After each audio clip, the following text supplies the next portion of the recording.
Kemudian juga dikisahkan ya, walau alam bisawab, tapi ini yang sudah kaji para ulama. Kayaknya kita udah nggak mampu lagi untuk kita terima saja dulu saringan dari kajian ini. Kenapa? Untuk ya menambah wawasan ya. Jadi Allah menciptakan pohon keyakinan, syajaratul yakin. Kemudian sebetulnya Allah sudah menciptakan duluan Nur Muhammad, baru kemudian menciptakan syajaratul yakin. Kemudian Nur Muhammad diletakkan ya di antara tirai dari mutiara putih gitu. Ibu kebayang nggak kalau dibilang tirai mutiara putih? Kayak apa? Zaman dulu ada tuh yang kerek gitu kan, yang mutiara putih, kalau kita sibak gitu bunyi kliting kan gitu ya. Ya, ceritanya begitu. Lalu kemudian Nur Muhammad membaca tasbih sekitar 70.000 tahun lamanya. Wah, lama sekali ya. Kemudian Allah menciptakan Miratul Hayat, cermin kehidupan, diletakkan di depan Nur Muhammad. Diceritakan di situ bahwa Nur Muhammad sangat malu pada Allah sehingga mengeluarkan keringat. Nah ini lagi nih, ini jangan kebayang keringat kayak saya gini ya. Bayangkan keringat dari Nur Muhammad. Wah, kayak apa ya? Yang pertama itu ternyata keringatnya cuma 6 tetes ya. Kemudian Allah menciptakan tetesan pertama menjadi ruh Abu Bakar. Tetesan kedua Umar bin Khattab radhiyallahu anhu. Tetesan ketiga Utsman bin Affan radhiyallahu anhu. Tetesan keempat Ali bin Abu Thalib radhiyallahu anhu. Tetesan kelima bunga mawar, Bu. Siapa senang bunga mawar? Hampir semua manusia senang bunga mawar. Apalagi kalau yang berikan suami. Apalagi kalau suami masih sempat durinya dia sisihin dulu. Jadi bunga mawar plok gitu. Sudah ada suami yang sering memberikan bunga mawar, Bu? Alhamdulillah ya, Bu ya. Ibu gimana doanya tuh, Bu? Ya Allah. Tetesan ke-6 buah padi. Buah padi. Ya. Nah, ini luar biasa nih. Ini kalau dibaca hanya kayak gini pasti sering ya. Otak kiri kita karena otak analisa mengatakan, "Masa sih? Opo iya yo?" gitu. Ya. Tetapi ini Bu, ya. Dikoneksikan dengan ilmu pengetahuan zaman sekarang itu tepat sekali, betul. Ya, coba kita bahas dulu buah padi deh. Ibu, selain padi yang bisa atau masuk kategori karbohidrat apa saja? Singkong, apa lagi? Kentang, apa lagi? Jagung, apa lagi? Gandum, ya. Tetapi riset tahun 92 di Fakultas Gizi di London, dari semua karbohidrat yang paling power energinya itu padi. Ya. Nanti padi jadi apa, Bu? Beras. Nanti ada yang tanya tuh, mana yang lebih power, Bu Aisyah? Beras hitam atau beras merah? Pokoknya yang hasil dari padi itu power. Ya. Terutama apa? Terutama untuk membuat energi dan cahaya. Maka di dunia yang masyarakatnya makanan pokoknya padi, wajahnya lebih bercahaya, betul? Siapa saja, Bu, selain orang Indonesia? Hah? Cina jelas, apa lagi? Jepang, apa lagi? India, Thailand, hampir semua Asia.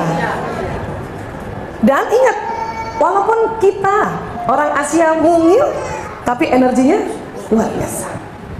Eropa makan gandum, gandum juga karbohidrat. Hanya dia dampaknya untuk pertumbuhan sel.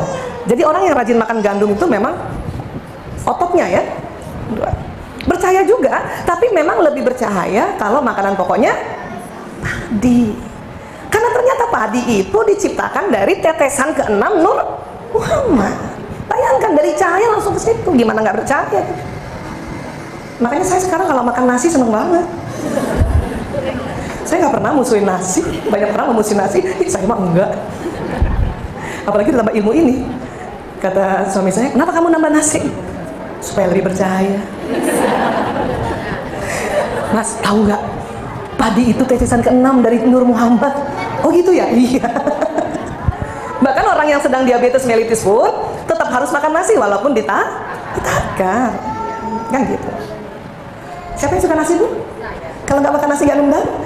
Aduh, berita gembira ini, Bu. Insya Allah. Ya. Nah, kemudian kalau Abu Bakar As-Siddiq, Umar bin Khattab, Utsman bin Affan, Ali bin Abu Thalib, kenapa mereka ini sangat mulia kedudukannya? Ternyata nanti turunan nih kita nih sekarang nih, Bu, turunannya Adam terus, mulai dari Adam tuh ya, terus ke sini. itu nanti punya watak beda-beda. Ternyata watak kita itu tetesan dari ini. Ada watak orang yang seperti Abu Bakar, ada watak Umar bin Khattab. Waktu itu pernah ingat dulu 5 tahun yang lalu, berapa tahun yang lalu kita belajar tentang watak. Ada wataknya Utsman bin Affan, ya. Ada wataknya Ali bin Abu Thalib. Dan ilmu neuroscience meneliti di mana itu program watak. Ada di otak tengah, Bu. Coba pegang dulu, Bu. Nah, ada otaknya, Bu. Maaf, takut lupa. Nih di sini nih, persis ini, Bu. Nih, ya, nih, segini tangan kita nih, Bu. Pegang ya, Bu. Lewati garis ini dulu. Nih garis ini dulu. Itu kan garis otak ya. Ada kanan kiri. Ini pas di tengahnya sini. Itu namanya lobus parietalis, kanan dan kiri. Disitulah ada sel otak atau neuron yang isi programnya watak. Karena rupanya tetesan ini, tetesan dari ini, nanti kan ini menetes lagi ke ya. Siapa orang yang senang damai, apa-apa damai, nggak mau konflik, nggak mau berantem? Siapa? Wah, Ibu Vera. Orang yang hasratnya damai itu ya dianggap program dari Abu Bakar As-Siddiq. Damai, nggak mau berantem, nggak mau konflik, banyak temennya, senang bantuin orang. Ada yang begitu nggak, Bu? Tapi pas dia punya acara nggak ada yang bantu, karena pakai nyuruh, ya? Itulah orang damai. Maka Abu Bakar itulah yang selalu menemani Rasulullah sampai kapanpun. Ya, di Gua Hira aja digigit ular aja nggak ngomong. Ya. Nah orang damai itu gitu, diem nggak mau ngomong. Seneng nggak seneng, susah nggak susah, pokoknya peace. Dulu kita pernah cerita ya, mau tahu orang damai gampang. Ajak-ajak ke restoran, pilihkan menu, tanya mau makan apa, jawabnya, cakep. Itulah orang damai. Itulah watak Abu Bakar As-Siddiq. Ya, ada Bu orang damai sini, Bu? Kerasa nggak, Bu? Pokoknya itu aja patokannya deh. Setiap diajak makan terserah. Kenapa orang damai cepat bersyukur? Dalam hatinya udah syukur ditraktir. Masa aku yang milih? Ya, itu orang damai itu. Jarang marah. Makanya cepat lobet. Nyender dikit tidur. Subhanallah damai banget gitu. Bukan malas, bukan. Damai banget. Karena di sini tuh hasratnya damai. Mungkin orang yang menamakan malas, enggak damai, cuman terlalu ekstrim. Jadi dinamakan orang malas gitu kan? Enggak, itu damai. Maka orang damai ini tidurnya harus lebih banyak sedikit dari watak lain. Kenapa? Energinya habis untuk handle perasaannya. Karena dia selalu bilang damai, damai, marah no, damai yes, marah no, damai yes, gue. Ya. Makanya kalau naik mobil yang panjang jalannya subhanallah, Bu, oh subhanallah udah damai. Ke tempat kedamaian. Ya. Jadi itu sudah dari sana. Itu tetesan dari ini semua, ya. Nah kalau Umar bin Khattab udah jelas dong. Kira-kira wataknya? Iya, berani, tegas. Tapi belajarnya begini, di dalam ilmu psikologi tentang watak, model yang Umar bin Khattab itu adalah watak yang hasratnya senang mengatur. Jadi dia ada lead di situ. Lead, pemimpin. Ya. Jadi kalau ada yang senang ngatur, subhanallah Umar banget. Ya. Karena Umar tuh tegas, dia pandai mengorganize, tak. Tapi jangan salah, di sisi ketegasan itu, aduh nggak tega banget melihat hal-hal yang terzolimi kan? Karena sudah dipoles dengan ajaran Islam. Jadi Umar seperti itu. Ciri khasnya lagi itu tadi, kalau dikasih tahu membangkang dulu. Punya anak kayak gitu, Bu?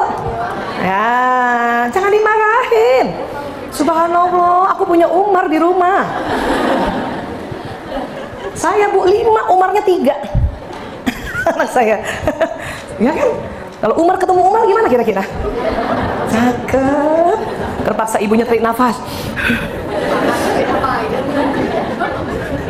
Anak saya kan ibu tahu semua ya, 4 laki kan, Lanang, Prio, Kakung, Jaler. Nah Ragil ikut, alhamdulillah ada di tengah-tengah kita ya, perempuan sendiri.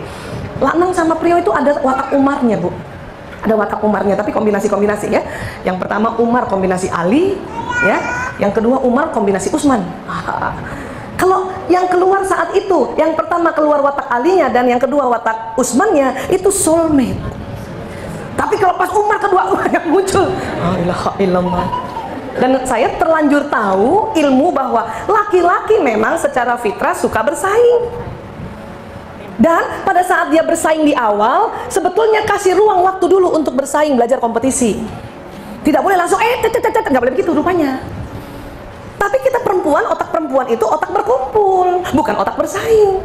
Makanya lihat anak laki 2 bersaing, la ilaha illallah. Untung ada ilmu, apa? Tarik nafas. Masih ingat nafas kita, Bu? Buang ke kiri masih? Pernah mereka berantem sebelah kiri, saya bilang, sebentar, pindah dulu. Ibu kenapa? Mau tarik nafas.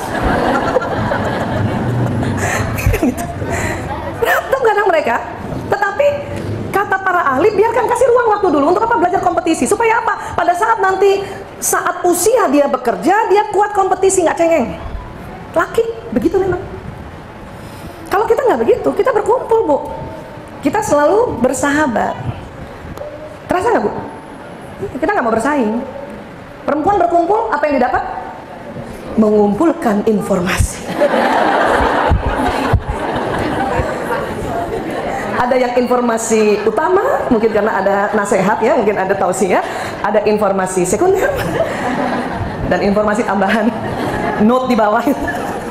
Apa informasinya bu? Subhanallah, macam-macam. Mulai dari sandang, pangan, dan papan juga. Ya Allah, jeng keren banget kudungnya. Ibu mau? Nanti aku kasih ya, asik. Itu kan kita kumpulkan. Nggak kayak laki-laki. Laki-laki memang bersaing. Makanya laki-laki itu lebih seneng rapat, meeting, karena itu bersaing konsep, bersaing ide. Maka dipaksa oleh Allah Jumat kumpul untuk dengar nasihat. Kalau kita nggak usah disuruh. Subhanallah, tiap hari taklimnya. Foto aja berkumpul. Nggak ada yang mau di pinggir, takut di cropping. Semua ke tengah, gaya duyung dah.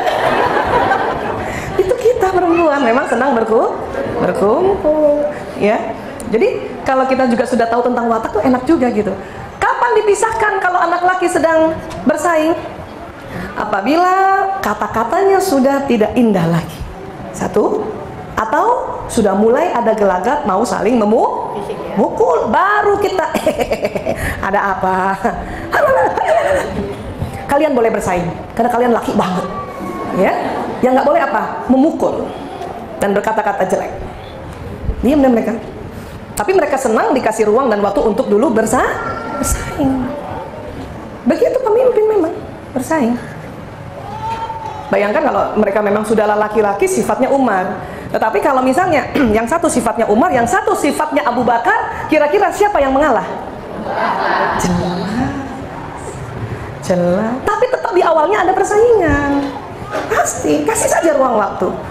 Ya, kasih saja ruang waktu, nggak apa-apa. Ya.